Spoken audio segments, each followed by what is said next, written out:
Pastor Noel Andicho. Thank you, Pastor Mike. Of course, I want to congratulate you and honor you, all of you, and especially Pastor Mike and Pastor Jam, because you all know what's going to happen next week. You know, we're going to formally launch Victory Cubao, and we're going to install. Hindi naman surprise yun, di ba? Pastor Mike as the senior pastor. And I want to thank this man, you know, for doing the hard work. My part is just, I was just the steward of the vision, of the resources, whether material and human, okay? But you did the hard work. And I honor you, and of course your wives, Mariel, wife of Pastor Mike, and of course the birthday girl, wife of Pastor Jam, Miss Lady, okay? I thank you, and you know, when I came here earlier, I watched many of you here. You've been members of Victory for a long time already, and you supported Pastor Jam, supported Pastor Mike, worked with them. I was looking at Guy earlier. Grabe si Guy. Bro, in season and out of season, you know, whether hard times and good times. Marami pa. Hindi ko ma-enumerate lahat ng pangalan, pero from our own team, our own team lang, si Pau, diba? Si Dave, si Dean, okay, and then yung si Guy, ating mga ministry team members, si RJ, si Green, si Kuya Henry, diba, si Raleigh, marami pa. I can't just enumerate everyone of all your names, considering nagahang din yung hard drive ko, so... But thank you so much, everyone. This church is planted here. Hindi naman kayo insecure, no? Not for you, but for the glory of God. Okay? So that we could say that Victory Cubao, and ika nga yung ating battle cry, Cubao will bow. Diba? Pastor, diba may mga ibang Christian church? Oo nga, meron nga. But Victory wants to honor God too in this place of the city, in this part of the city. That's why we're here. Secondary na lang po yung meron kayong lugar na kung saan po kayo makakapag-worship. Amen?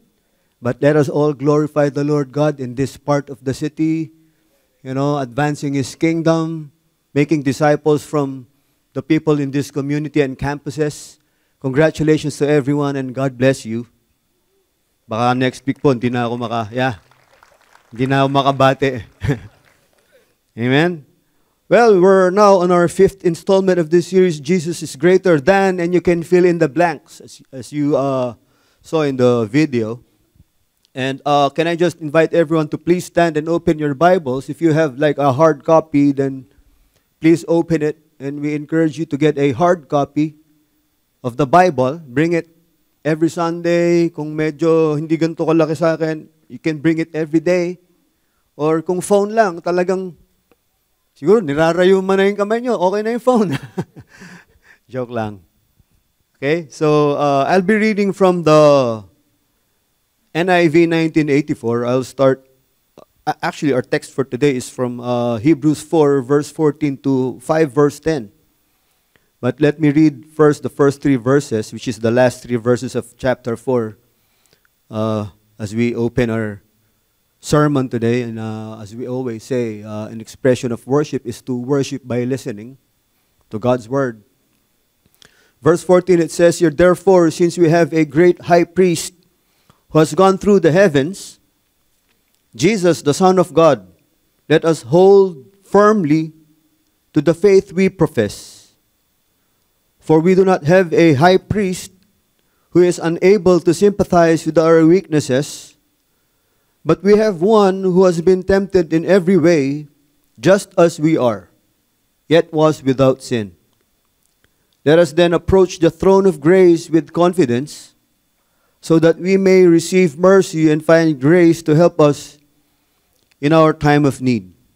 Let us pray. Lord, we thank you for your word. Thank you, O God, that we'll be guided by the power of your word, O God. This is indeed living and active, just like what was mentioned last week, O God, in our Hebrews text. And we pray, Lord, that you bless the preaching of the word, and you speak to each one, and you provide the grace for each one to live out your word. We thank you, Lord. In Jesus' name we pray.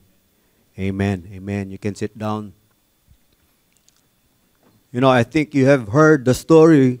This story, it's entitled Animal Farm. By the way, it's not by George Orwell. Ibang Animal Farm. Ayan. And in this Animal Farm story, maybe you have heard a lot of versions already, but in this version, there was this pig and this chicken. They're talking. Diba? Miss Mariel, yung chicken ba a bird or what? and the pig and the chicken, they were talking, and the pig said, it's the farmer's birthday. Because the farmer is good to them, and they remembered it's his birthday, ka-birthday ni Miss Lady. What can we give him? And the chicken suggested, let's give him bacon and eggs.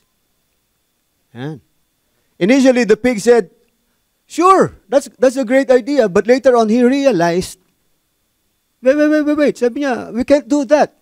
Why? Because to you, that's a contribution. To me, it's the ultimate sacrifice. Okay? Pag nasa LRT na kayo, makukuha niyo. It's the ultimate sacrifice for the pig. And only a contribution on the part of the chicken. But believe it or not, this is somehow connected to what we're going to talk about here. We'll identify later who are the chickens and who... sorry, mali pala. Very unclean illustration for the Jews. But you know, we get through the whole epistle to the Hebrews, and we say that Jesus is greater, Jesus is better. But today, we're going to talk about the better high priest, or, well, in my opinion, the greatest high priest. And let me remind everyone, because I was not the one who opened the series here about the letter to the Hebrews, that we're not against the Jews per se. Okay, we're not anti-Semitic. When you're racist, that's a sin. And besides, let me remind you that the Lord Jesus Christ, take note of the tense, is a Jew. Okay? We're not. We are after, because I'm mentioning this, like it's related to the whole series and the topic today, because we say Jesus is greater than the octa priests, high priests. And when I say octa, that means the Old Covenant Temple Administration. Advocates. Okay, octa advocates. And we are not against the Jewish nation per se. In fact, now in the 21st century, there are Christians in Israel. But we don't take sides with regards to the war that's happening right now, but because that's a political war. In fact, we also pray for the Palestinians as much as we pray for the Israelis. And in fact, we have churches in the Middle East. We have a church in Israel. We have a church in Gaza. In fact, every nation, the family of churches, a family of churches, including the one in Panama, but we have actually a ministry in the Middle East to the Arabs, and it's called Amen. Arab Ministry of Every Nation. The point is, we are for all nations because the Lord Jesus Christ is interested, or He has this heart to reach all the nations. But on the other hand, we recognize the role of the Jews in their special part in the salvation history. And therefore, we're saying we're not anti-Semitic, unlike some Christians when they use that for their own front. Like, for example, Adolf Hitler. in the name of Christianity, quote-unquote, siya nga mismo, hindi naman siya disciple eh. Diba? But he's using to hate the Jews. Okay, to the point that the actual, real, biblical Christians, for example, Pastor Dietrich Bonhoeffer, opposed him to the point that he sent Dietrich Bonhoeffer to prison. Pinakulong niya si pastor. Dahil si pastor, wala yan, huwag mong gamitin ang pangalan ng Panginoon. Para lang, you get to persecute the Jews. Unfortunately, Pastor Dietrich Bonhoeffer was executed, I think, 2 or 3 days before the end of the war. Sayang. But I'm just saying all these to tell you that when we try to dismantle this system, we're not dismantling the Jews, the Jewish nation and its institutions per se. In fact, there are a lot of instances in the Bible when the English translators partly are to blame. Like for example, in the Gospel according to John. Flat yung kasi naman, wala naman talaga. Literally, wala kang pampalit doon eh. But you have to read the context. Like for example, in John chapter 5 verse 1, when it was mentioned there that the feast of the Jews, that means it's the Jewish nation. When the Lord Jesus Christ himself went up to the temple. But in John chapter 7 verse 1, when it says there, the Jews were trying to kill him, then that's not the Jewish nation. That means Okta. The Okta advocates were trying to kill him. Now, like I said, we have to mention this. Now that we have laid down this background, my question in relation to this text is, why do we say that Jesus is greater than the high priests? Well, at least in this text that we read, there are 3 main reasons. And here, we read earlier, verse 14, therefore, since we have a great high priest who has gone through the heavens, Jesus, the Son of God, again, that title is loaded. We know that He is the second person of the Trinity. Right? Amen? And therefore, sabi rito, Jesus, the Son of God, let us hold firmly to the faith we profess. Now, the first reason that I would like to mention in relation to that question, why is Jesus greater than the high priest, is number 1, because He is the eternal God. Imagine, God, He did not have to come to us, and yet He did it anyway. Alam niyo po ba na, kumbaga, ika nga ng mga kasabihan sa Tagalog, nasa kama ka na, pumunta ka pa sa banig. He did that. Because there's this desire in God to save us. Right? Do you believe God loves you?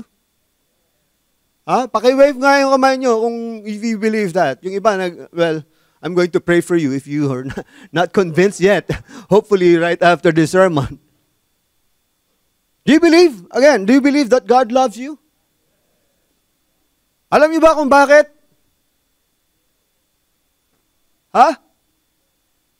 Alam niyo ba kung bakit? Gusto niya yun eh. It's not about our knowledge. It's not about kasi Pilipino ako eh. Siguro naawa si Lord, kaya gusto niya, mahalin. Gusto niya lang. The simple reason is, gusto niya yun. Like our classic illustration about fire trucks. Bakit ba pula yung mga truck ng mga bombero? Alam niyo ba? Gusto nila yun eh. Di ba? Anong pangalan mo? Di ba? Sabi nung iba, pag sa theology class, kasi, red is it represents fire, di ba? Bakit may yellow-green, di ba? Yung iba, stainless, di ba? Eh, ba't pula yung iba? Eh, gusto nila yun eh. Pakialam mo, bombero ka ba, di ba? Now, when we say, why does God love you? Eh, gusto niya yun eh. Ano pakialam mo? Diyos ka ba, di ba?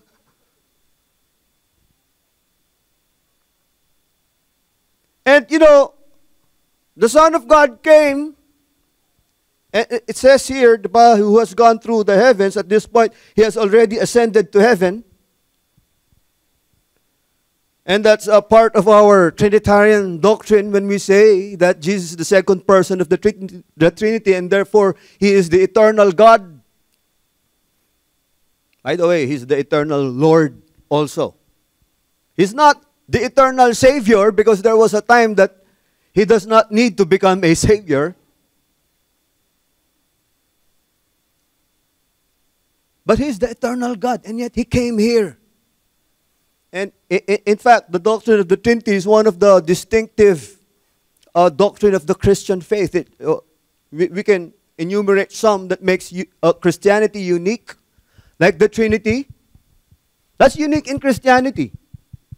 If someone would say, no, sa Hindu, meron kaming parang ganyan eh. No, hindi Trinity yun. Tritheism yun. Diba? 3 beses ka magtiis. Tritheism eh. Yun. May-ari ng Bataan, bro. Only Christianity teaches that. What else? Jesus Christ was both man and God. Right? Yung iba demigod. No, he's man and God. Pagka inaano mo nga, if you will attempt to sort ito yung humanity niya, that's already a heresy. According to our Chalcedon Council, diba? No separation, no distinction. That's a distinct doctrine of Christianity. What else? Christianity is the only religion. Of course, you believe it's a relationship. I agree with you. Pero sabi rin naman ng Bible, Pastor Jam, di ba? The true religion is to take care. Ginamit din naman yung religion. But Christianity is the religion is the only one that teaches that God is the one who reaches out to man. No other religion. Kahit siguro kung may katalogo ka ng mga religion, di ba? Makikita mo, puro lahat. Good works, good works. Good works to reach God, to reach whatever divine being they have, or divine beings. But it's only Christianity. That's why we're saying this eternal God came. And, you know, the writer of Hebrews, we don't know anymore who wrote this epistle, but he mentioned here, there's a cohortative, not imperative, kasi sinama niya yung sarili niya. Pagka imperative, second person. Like, di ba, sa eat all you can versus all you can eat. All you can eat, yung mga kainan yun, like sa baba, sa Vikings. All you can eat yon. Pagka sinabi ng mga Pinoy, eat all you can, utos na yon, di ba? Second person, so Trinity, imperative. But if the speaker is including himself, ang tawag doon, cohortative. Note the root word, cohort. Sama-sama tayo. Let us hold on firmly to the faith we profess. How do you define firmly? How do you define that? I define that as firm. Diba? To hold on firmly to the faith we profess. We profess Christianity, and we have to hold on firmly. Regardless of our situation, whether, kala ko, ipipreach ni Pastor Jam yung sermon ko kanina eh. Whether you're in good times or in bad times, hold on firmly. You're in good times, kaka-promote mo lang, and they gave you 75% increase sa salary. Wow. Then 20 months per year ang pay mo. 20 months. Balato naman. You still have to hold on firmly. Or now you're in crisis.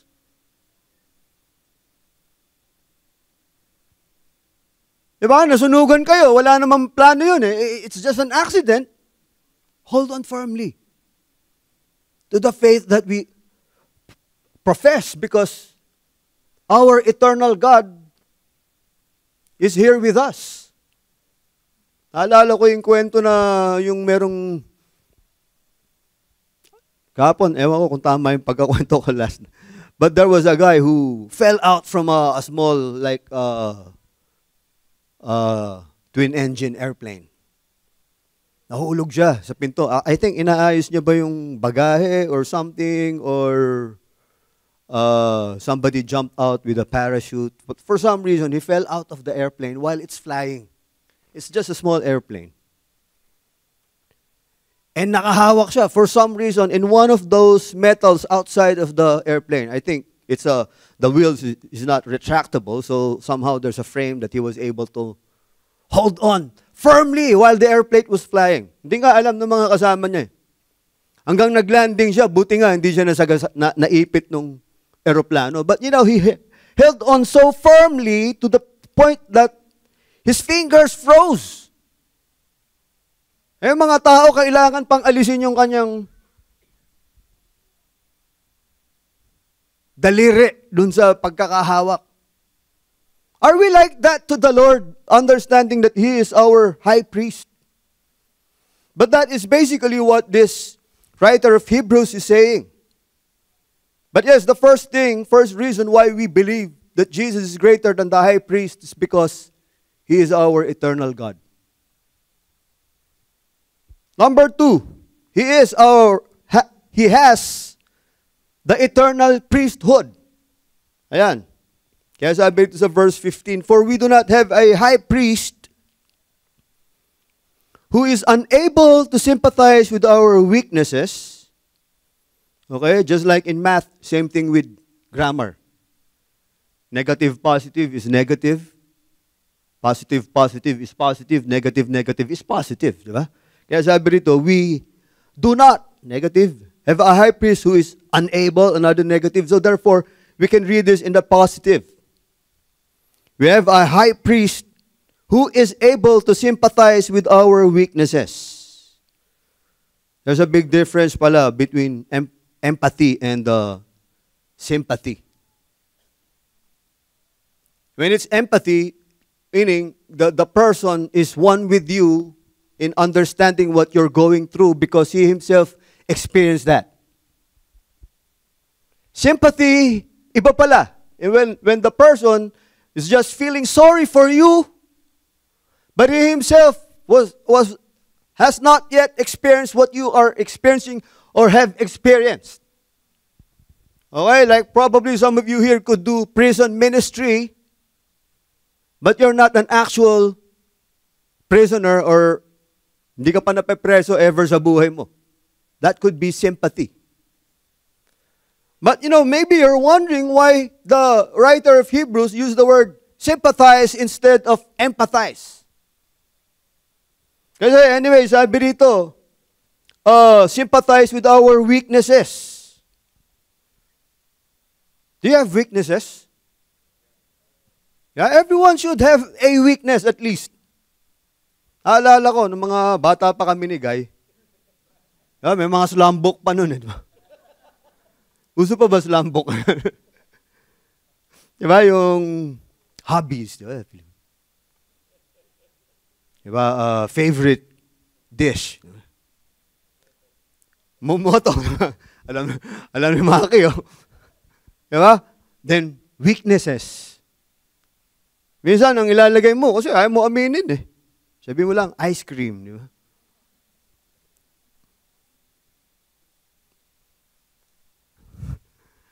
But there are weaknesses are deeper than mere things. And as Christians, it's good for us to be aware of our weaknesses, because if we think we do not have a weakness, then you do not need the Lord Jesus Christ. Well, that's what you believe because everyone needs the Lord Jesus Christ. Like, I have many weaknesses. One of which is, kagabi, sama ng tingin ng aking misis nung kinukwento ko. Driving.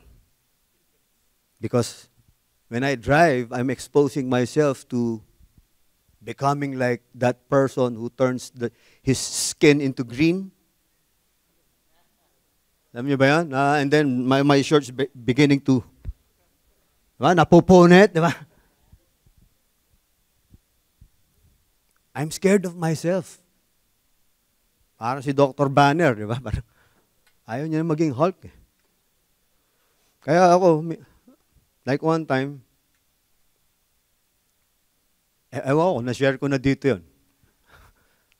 But public confession. Park ako sa Robinson's Galleria. Kung doon ka pumapasok sa hotel, di ba? Pastor, may point doon na pakaliwa ka na sa main parking. Pero palabas yung iba doon sa bayaran. At that time, it's a Sunday. It was a Sunday and I was about to preach. Malilate na ako. Pakaliwa sana ako dahil bagong dating ako. May kotse naman, may nagbabayad pa. Sumingit agad. So ngayon, di tuloy ako makapasok. Samantalang siya, naghihintay siya. Siguro, yung binabayad nandun sa kahera, mamiso. Ang tagal piso-piso yata binabayad nito. Humarang yung aking kotse, alam mo naman, Pastor Jam, walang tint yun. Naging berde yung balat ko. Ginaganon ko yung driver. Sentido kimon, di ba? Sa madaling sabi, nakaraan din ako eventually.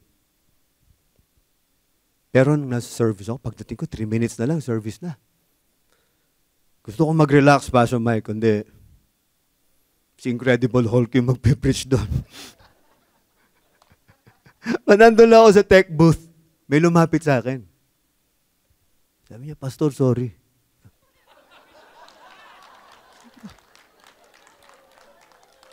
Iniisip ko talaga, ba't kaya nagsasorry sa akin to? Sabi ka, bakit bro? Ako yung nakaharang sa'yo. Oh no, sabi ko. I forgot to mention last night, hindi lang siya church member, small group member ko. Imagine that.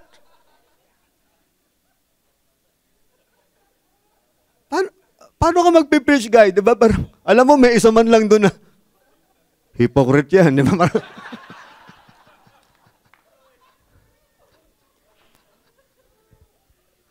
But we have weaknesses. And that's why, by the grace of God, sabi nga rito, diba? Sympathize with our weakness. I don't know if the Lord was ever tempted. Diba yung nakakamel ba siya pag kinat siya?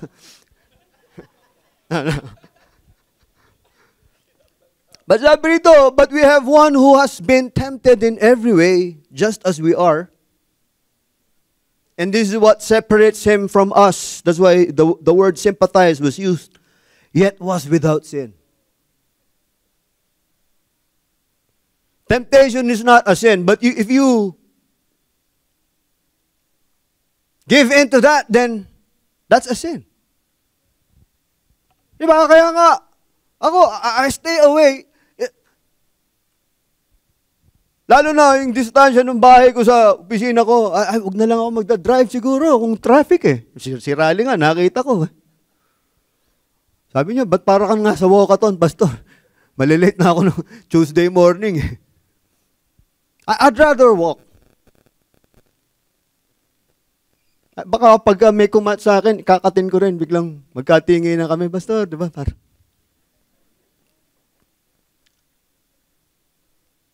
I'd rather walk. Kung, halimbawa, mga up to 3 kilometers lang, wala naman ako inaabol na oras, maglalakad na lang ako, mag-FX na lang ako. I don't want to get myself into that, but thank God, the Lord Jesus Christ, He understands.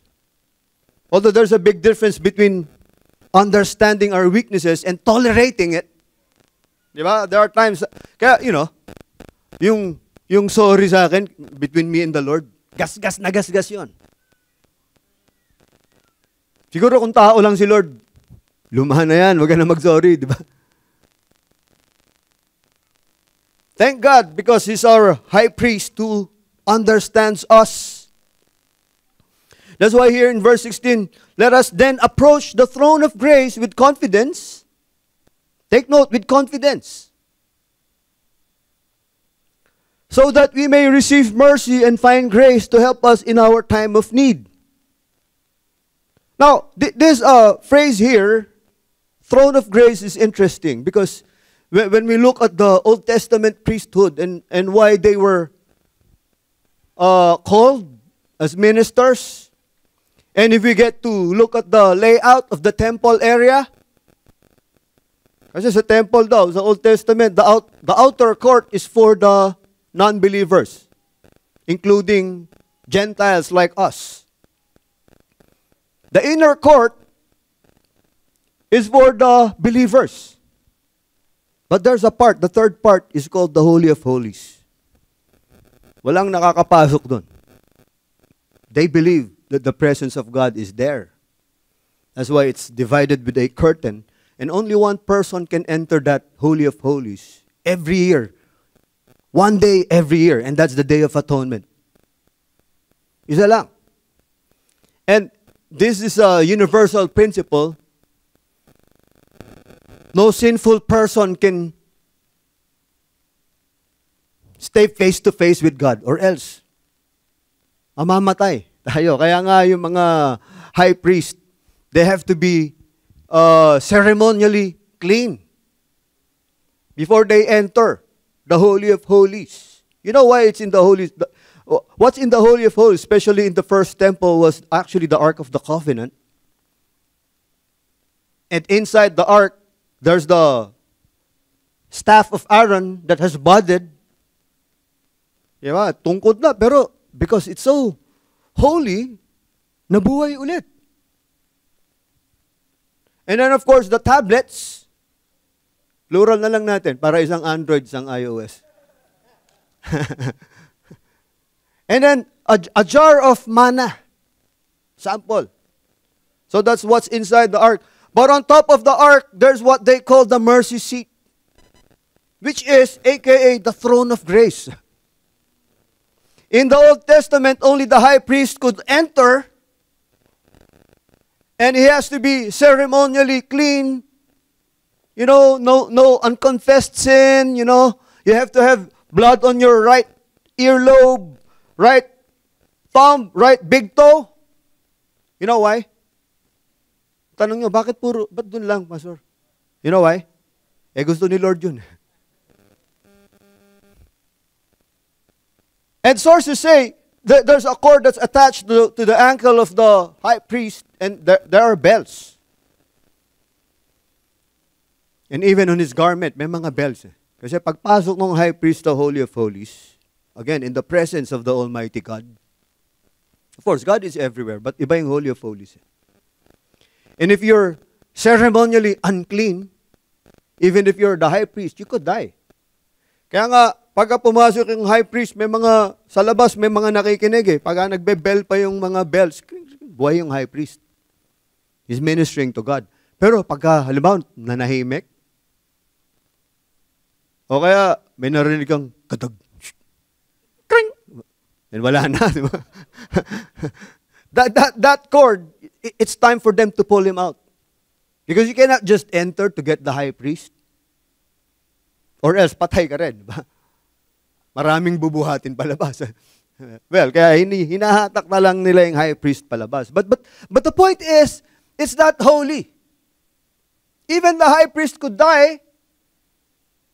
That's why it says here, so chapter 5, verse 1, every high priest is selected from among men and is appointed to represent them in the matters related to God, to offer gifts and sacrifices for sins. Malayo pa. Magko-comment na lang ulit ako doon. Nabitin kayo sa Holy of Holies eh. Even the high priest could die. But praise God, because of this high priest, who has the eternal priesthood, who is the eternal God Himself. Sabi, di ba? Sabi ng writer ng Hebrews, approach the throne of grace, that mercy seat. What else? With confidence. With confidence.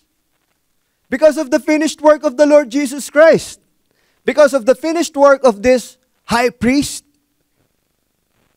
that is sufficient and was able to pay up everything that we owe. Pa? And we're talking about him as the high priest. Pero syempre, yung blood niya is sufficient, more than sufficient. Are you glad that you don't have to come here? Like if Pastor Mike will announce later, oh, by the way, next week, it's our anniversary. Don't forget to bring your lamb. Diba? Without blemish. Yeah, si Pastor Jaman taga-inspect. Perfect ba yung lamb mo? Gusto niyo ba yun? Siguro din na kayo a-attend ng Victory Cubao. Farmer's market na lang. Mamimili na lang kayo. Di ba? O kaya, Fiesta Carnival. Di ba? Roller coaster ka na lang doon. Di ba?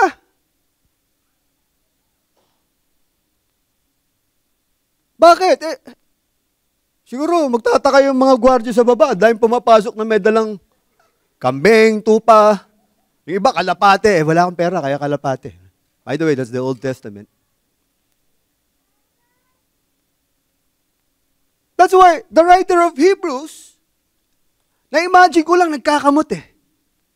Why do you have to go back? Why do you have to go back? Do you want to go back to that system that you have to bring those stuff? Hindi lang sa dahil hassle, pero when you do that, and by the way, atonement, the Greek word is, like the New Testament was written in Greek, hilasmos. Katunog ng Tagalog word, di ba? Parang hindi ka ba maliligo? Maghihilamos ka lang, di ba?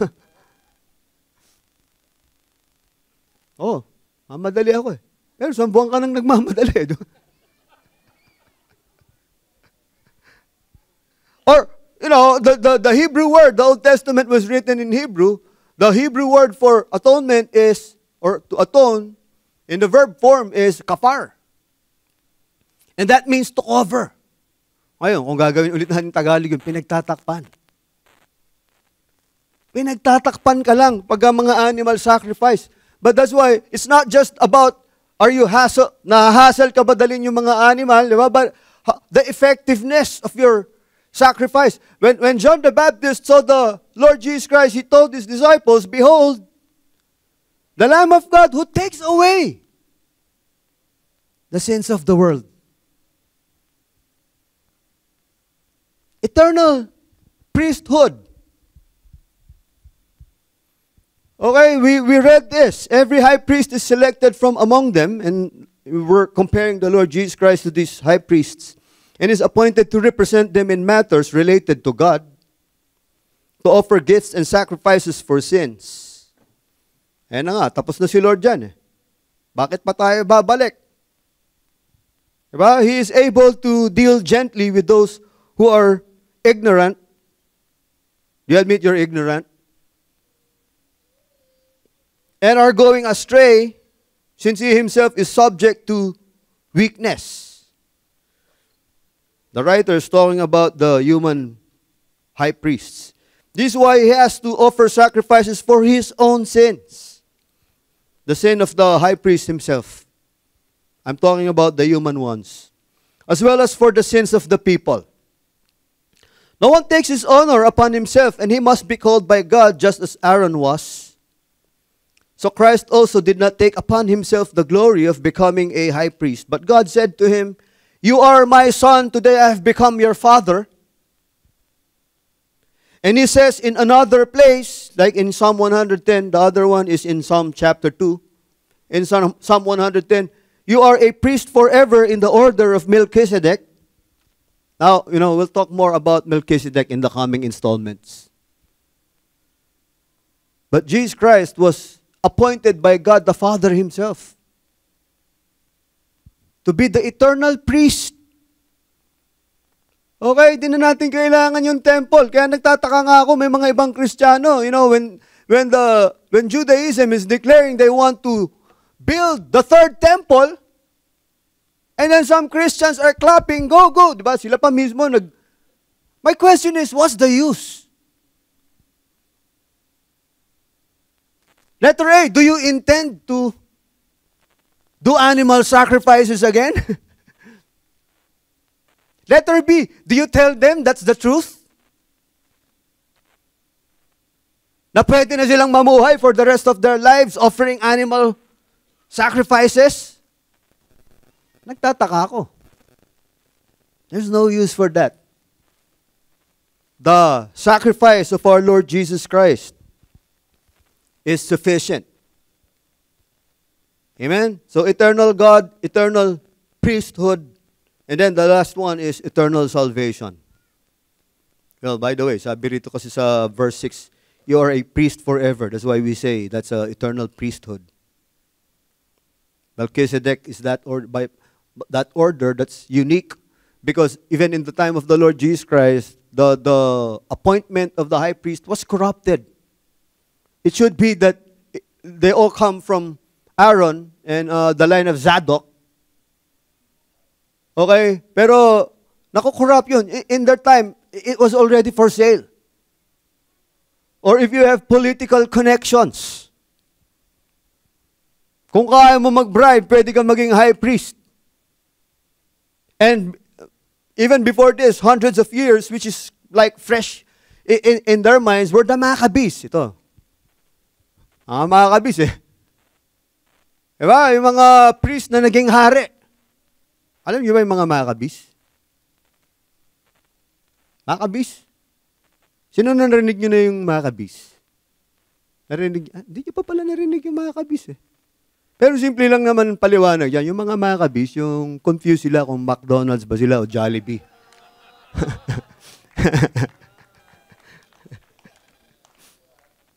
Maccabees, di ba? But seriously, the Maccabees, yung mga priest na naging hari, because there was a time when like hundreds of years before the time of the Lord Jesus Christ, a guy by the name of Judas Maccabeus led the revolt against the Hellenists. Kaya nung time ni Lord, yung pangalan na Judas sikat eh. Because of their hero, Judas Maccabeus, who was a priest who became king. Kasi nag-alay yung mga Hellenists ng baboy sa altar sa temple. Kaya sobrang galit nila, nag-revolution na sila hanggang they were able to set themselves free. And the priests became kings. But that's why the writer of Hebrews was emphasizing it should always be appointed, coming from God. And yet, this one is coming from God also, although he's from the tribe of Judah, but he's from a different order. We'll talk more about this. Melchizedek was the king of Salem, Genesis chapter 14 says, which is Jerusalem. And he was a priest. Yeah, we'll talk more about that in the coming weeks. But eternal God, eternal priesthood, the third one is eternal salvation. It says here, verse 7, during the days of Jesus' life on earth, he offered up prayers and petitions with loud cries and tears to the one who could save him from death. And he was heard because of his reverent submission. Now, it's not that the Lord Jesus Christ was born purely human, but there's a testament to his being an obedient son here. Verse 8, although he was a son, he learned obedience from what he suffered. That's why this is a common play on words during the ancient times. Okay? Yung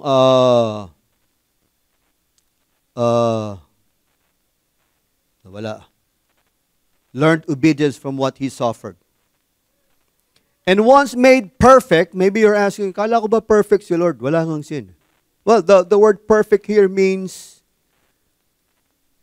completing something without error.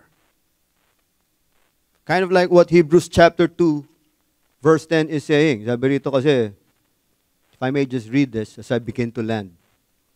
In bringing many sons to glory, it was fitting that God, for whom and through whom everything exists, that's the Lord Jesus Christ, should make the author of their salvation perfect through suffering. That's completing something without error. That's why, ito yun, yung sinasabi rito. He completed that task without error, in a perfect way. And once made perfect, He became the source of eternal salvation. That's our third point, why the Lord Jesus Christ is better. Because He provides not just the annual ritualistic cleansing, but it's the annual, but it's the eternal salvation. As priest, pinakita nga natin kanina, di ba? He Himself, He gave that ultimate sacrifice. Ayun, kaya connected dun sa animal farm natin. But here, eternal salvation, it's not just the annual ritual cleansing, but it's an eternal salvation. For all who obey Him and was designated by God to be high priest in the order of Melchizedek. This salvation is eternal. When we say eternal, and if you believe you are saved, okay, that is secure. You believe that? Your salvation is secure? Sabi ni Lord, nobody could snatch you out of my hands. So ganun pala yun, Pastor? I cannot lose my salvation. Yes, of course. Kahit pala, may asawa na ako, pwede pa akong mambabahay, I will not lose your salvation. Well, you're missing the point. I need to preach the gospel to you. Kala mo lang na nag-church ka. Kung ganun pa rin yung reasoning mo, you're missing the point of why Jesus Christ offered Himself for you. Okay, but if you are actually, by faith, embracing the gospel, I believe you're safe. And it's not dependent on your feeling. Yan, sino ba nagbanggit ka nila? Ikaw ba yung Pastor Jam? Na minsan nagising ka, you don't feel like you're a Christian. Diba may gano'n naman? Diba? Yung kung ano-ano tinatadyakan mo, bagong gising ka, diba? Hindi ko po ginagawa yun. Dinidescribe ko lang. Baka. Diba? Hindi mo feel na Christian ka. We walk by faith, not by sight. Paul wrote. And anyway, we're depending on the finished work of Christ. That's why your salvation is eternal. It cannot be taken away from you. Again, no excuse. Pag ikaw, that's why we mentioned earlier, the Lord understands, but He does not tolerate. Magre-repent ka sana by the grace of God. But that's my prayer to you. But, this is my reasons why we believe the Lord Jesus Christ is better. Kaya napapakamot yung writer ng Hebrews. Bakit mo pa gusto bumalik? Ang simple na nga, faith nga eh. Di ba? Ba't gusto mo pa magdala ng tupa? Ba't gusto mo pa magdala ng kambing? Sa Leviticus, pagbabasahin mo, every sin, meron mga ibang kautusan eh. Gawin mo to, di ba? Pagka ito, gawin mo to. And besides, Pastor, paano naman naging relevant sa amin yan? Well, a lot of people, especially in the Philippines, they think that by going to novenas, right? Or magtitirik ng kandila, gusto mo pa bang bumalik doon? It's by faith. In fact, a lot of people that I talk to, evangelizing them, believe it or not, meron pa rin mga iba, di ba, na parang, so anong gagawin ko ngayon? Kung ayan sinasabi mo na gospel, you need to put your faith in it. Alam mo yung ibang sagot sa akin, Pastor Mike? Ganun na lang ba yun? Wala nang iba? Ganun lang yun. Sobra naman yan. And that's why, if we are given by grace, it takes faith to receive that grace. Diba, lumaki ako sa Sampaloc, may mga special offer. Kakato ka, di ba? 10 piso po, 10 bareta ng sabon. Parang, diba, ito yung gate namin, nakaganyan ako. Siniloko mo, di ba? Isip-isip ko lang. Scammer to mga. Di ba? Paano ko, si RC, tama-tama nandito. RC, punta kita sa bahay mo na naka-Ferrari ako. RC, pengi naman 1,000, iwan ko na itong Ferrari sa'yo, di ba? Tinanong ko si RC kagabi, pumayag si RC. May faith agad eh. But usually, di ba, parang, ano ka? Mamaya, karnap mo pa yan. Mamaya konti, mga HPG, nandito na, di ba? That's why you need to have faith. This gift is so great, the one that this high priest is giving us, that requires faith for us to receive. Ay na lang ba yun? Ay na lang yun, tol. Ang simple. Bakit ka pa babalik? Diba, pupunta ka pa sa Baclaran tuwing Miyerkules? Sa Quiapo tuwing Biyernes? Napaka-traffic doon. Same with Baclaran. Bakit ka pa? Nakaka-1 million ka na sigurong piso sa ginagastos mong kandila na tinitirik mo. Bakit ka pa babalik? Let us hold on firmly to the faith that we profess. Whatever is the situation. The explanation is we have a high priest. That's why always remember Jesus, our high priest. Because of Jesus, our high priest, we can approach the throne of grace with confidence. With confidence. Lapit ka kay Lord. Huwag kang lalapit kung may kailangan ka lang. Diba? Kasi minsan, we equate prayer as a time of need. No, kahit wala. Lapit ka kay Lord. Amen? Amen. Let us pray. Thank you, Lord Jesus. Salamat po, Panginoon. Praise your name. Yes, Lord. Now, if you're here today and even if you have been attending our worship services here in Victory, you still think that by attending, you get that favor from the Lord. Wala po, by faith lang. Approach the throne of confidence. Wala nang iba. It's just that faith. If you're here, you are that person, let me pray for you. Let me ask the Holy Spirit to make you be convinced that our high priest have completed the task, has already met the requirement. He declared it is finished. Literally, the Greek word is paid in full. You don't have to add to it. If you're here, you're that person, let me pray for you.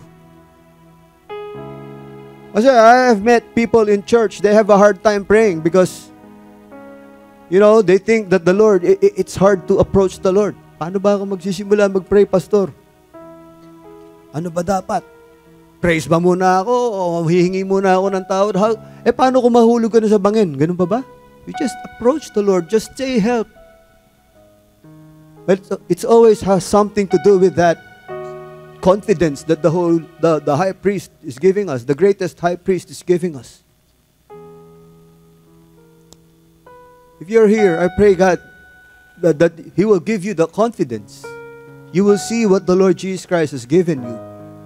You just have to believe. You just have to receive it.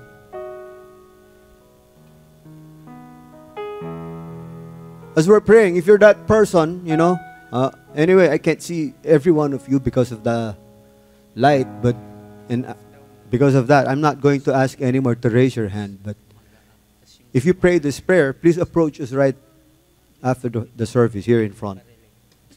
Okay, Lord, we thank you, God, for these brothers and sisters in the faith, that they will have this full assurance, and therefore they will have this confidence to approach you, O God. Whether in time of need or just by fellowshipping with you, Lord. Salamat po for that relationship, for that love that you're giving to us. Forgive our sins, O God, on behalf of my brothers and sisters in the faith, but we have to come to you, Lord, in confidence. In Jesus' name we pray. Amen.